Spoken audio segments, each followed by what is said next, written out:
त्यातली महत्त्वाची अपडेट आहे। पावसामुळे नागपूर बाजार समितीतील धान्य भिजले। गहू मिरचीचं मोठ्या प्रमाणात यामुळे नुकसान झालंय। शेतकरी आणि व्यापाऱ्यांचं हे मोठं नुकसान झालंय।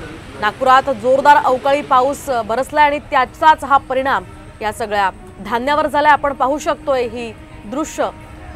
संपूर्ण हे धान्य जे आहे ते मातीमोल झालेलं आहे। संपूर्ण पाण्यामध्ये हे धान्य भिजलेलं आहे आणि त्यामुळे शेतकरी आणि व्यापाऱ्यांचं हे मोठं नुकसान झालेलं आहे। सध्याची हे एक्सक्लुसिव्ह दृश्य आपण नागपूर बाजार समितीमधली पाहतोय। पावसामुळे नागपूर बाजार समितीमधलं हे सगळं धान्य अक्षरशः भिजलंय। ही मिरची आहे जी आपल्याला दृश्यांमध्ये दिसते। मिरचीला वाळवट ठेवलेली होती।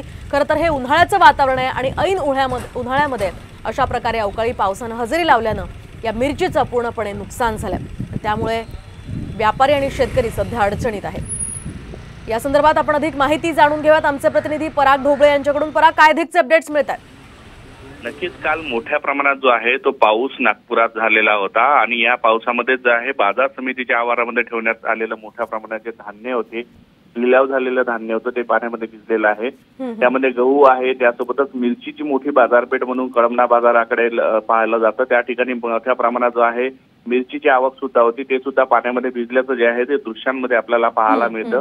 काल सकाळच्या सुमारास झालेल्या पावसानंतर अशा जे आहे कुठल्याही पद्धतीनं झाकून ठेवण्यात आलं नव्हतं आणि शेडमध्ये असलेली जागा अपुरी असल्यामुळे आवारामध्ये मोठ्या प्रमाणात धान्य ठेवलं जातं आणि ते पाण्यामध्ये भिजलं। त्यामुळे शेतकरी आणि व्यापारी असं दोघांचं यामध्ये नुकसान झालं। अगदी नक्कीच धन्यवाद पराग दिलेल्या सविस्तर माहितीसाठी। आपण पाहतोय गहू आणि मिरची या दोन्ही पिकांचं मोठं नुकसान झालेलं आहे। तिकडे शेतामध्ये सुद्धा प्रचंड नुकसान झालेलं आहे। तर हे बाजार समितीतली ही सध्याची दृश्य आपण पाहतोय। बाजार समितीमध्ये वाळवट ठेवलेलं हे संपूर्ण धान्य यासह मिरची पिकाचं मोठं नुकसान झालंय।